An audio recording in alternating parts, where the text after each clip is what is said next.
হাসরের ময়দানে আমার উম্মতের ভিতরে অভাবী হবে তারা।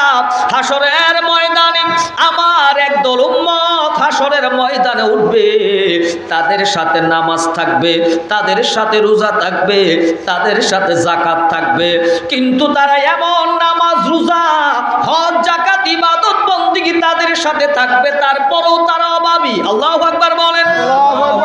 রাসূল বলেন হাসরের ময়দানে তারা উঠবে, তাদের সাথে নামাজ থাকবে, রোজা থাকবে, তাদের সাথে যাকাতও থাকবে, তারপরেও তারা অভাবী হয়ে উঠবে। কেন? নবী বলেন ওই হাসরের ময়দানে আমার উম্মতের ভিতরে সবচাইতে অভাবী হবে ওই ব্যক্তি। কারণ যেই ব্যক্তির কাছে অনেক আমল থাকবে, অনেক সওয়াব থাকবে, কিন্তু দেখা যাবে শেষ পর্যন্ত একটা সওয়াবও তার জন্য কাজে লাগবে না। আল্লাহু আকবার বলেন। এত